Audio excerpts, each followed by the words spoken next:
Podľa posledných údajov Slovenského štatistického úradu vzrástla cenová hladina oproti rovnakému obdobiu minulého roku o 3,2%, pričom inflácia je najvyššia za posledných 18 rokov. Cenová hladina Českého štatistického úradu sa v porovnaní s rovnakým obdobím minulého roka zvýšila o 4,4%, čo je najvyšší nárast od novembra 2008.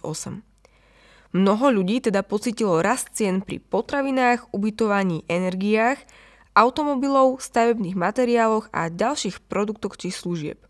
Čím je tento nekontrolovateľný rast cien spôsobený a koho to ovplyvňuje najviac? Na to si dnes odpovieme.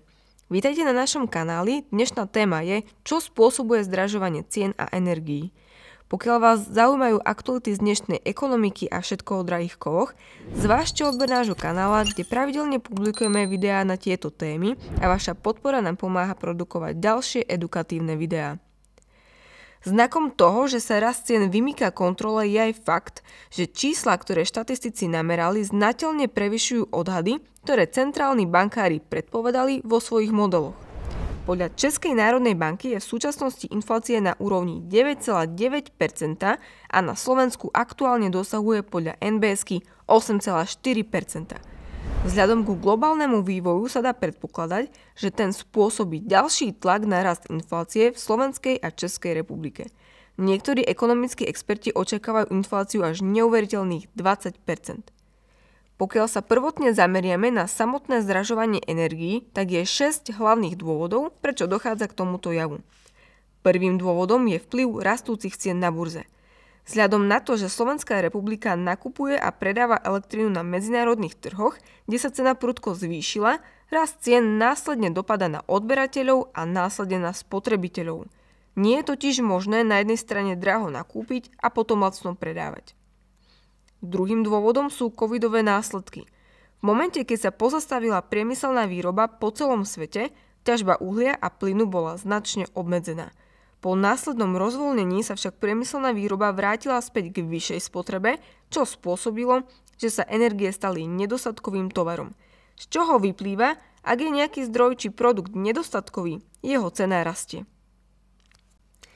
Tretím dôvodom sú ceny povoleniek. S oživením priemyslu sa radikálne zdvihla aj cena emisných povoleniek.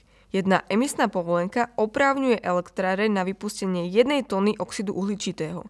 Počet povoleniek sa však znižuje, čím sa má zaistiť zmenšenie množstva vypustených emisí. Ceny povoleniek tiež stúpajú, takže tí, ktorí musia emisie uvoľňovať, ako sú napríklad tepelné elektrárne, sú následne nútení zaplatiť viac, čo logicky vedie k premietnutiu ceny do ceny vyrobenej energie. Štvrtým dôvodom je, že Čína skupuje uhlie. Vzhľadom na to, že Číne klesajú zásoby uhlia a zároveň na produkciu energie potrebuje obrovské množstvo uhlia, tak nakupuje uhlie aj v zámorí a je schopná ponúknuť vyššie ceny než obvykle. Tým sa logicky zdraží vstupná surovina pre ostatné uholné elektrárne, čo sa následne prejavuje na cenách na medzinárodných trhoch. Piatým dôvodom je zimné obdobie. Všetkým je známe, že toto obdobie je každoročne dobou zvýšených odberov a to nie len z dôvodu svietenia či spotreby tepla. Dodávatelia energií to vedia a vzhľadom na súčasnú situáciu sa snažia zdražiť. Keby tak neurobili a ceny energií by ďalej stúpali, mali by ekonomický problém. Presne to sa stalo Bohemia Energy, keď zoskupenie spoliehalo na nízke nákupné ceny a očakávania sa následne minuli s realitou. Šiestym dôvodom je nedostatok obnoviteľných zdrojov. Napríklad skupina ČEZ vyrobila v Českej republike v minulom roku z obnoviteľných zdrojov 3143 GWh energie, čo je iba zlomok celkovej spotreby Českej republiky zo 71,35 TWh. Veľmi zjednodušene povedané, slnečnou či veternou energiou sa dá osvetliť malá obec, ale udržať s ňou celoročne v prevádzku výrobu hliníka či tovary na spracovanie uhlia nie je možné. To boli hlavné dôvody, ktoré spôsobujú zdražovanie cien energií. Ide však iba o zlomok toho, čo vlastne spôsobuje takúto vysokú mieru inflácie. Predovšetkým za to môže nekontrolovateľné tlačenie peňazí. Americký Fed za rok 2021 vytlačil 24 biliónov amerických dolárov, čo je najviac za posledných 100 rokov. Ďalej vysokú mieru inflácie spôsobuje narušenie dodávateľských reťazcov, čo spôsobuje nedostatok niektorých výrobkov, komponentov či surovín a to eventuálne zdražuje tovar.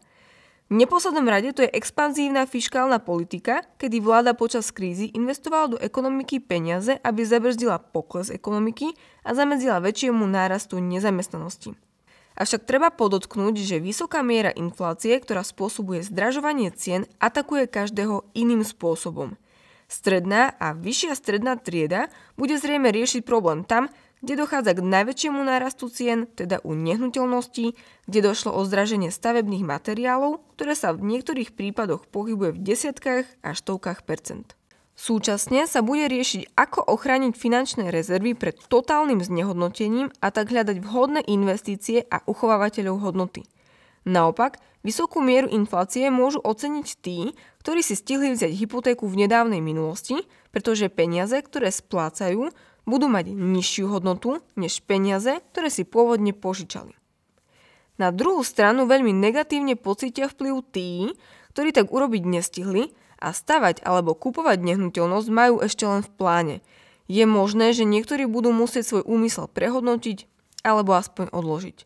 Skupiny obyvateľov z nižšej a nižšej strednej triedy budú riešiť úplne iný problém. Rast cien bývania, energií a základných potravín, hoci nebude taký rapídny ako rast cien materiálu, je obrovským rizikom, pretože u týchto skupín predstavuje veľkú časť rozpočtu ich domácností. Pokiaľ nebude rast cien základných potrieb čoskoro dohnaný rastom miest, môže to pre niektoré skupiny predstavovať veľké ohrozenie. Práve nízkopríjmové skupiny majú na trhu práce často slabú pozíciu a vyjednávanie o vyšších mzdách pre nich môže byť problematické až nemožné. Toto boli zlaté novinky na tému, čo spôsobuje zdražovanie cien a energií. Pokiaľ sa vám video páčilo, zvážte odber nášho kanála a kliknite na zvonček. Pravidelne publikujeme videá na témy z oblasti investícií a svetovej ekonomiky, tak by bola škoda niektoré premeškať. Prajem všetkým veľa investičných úspechov, čoskoro dovidenia.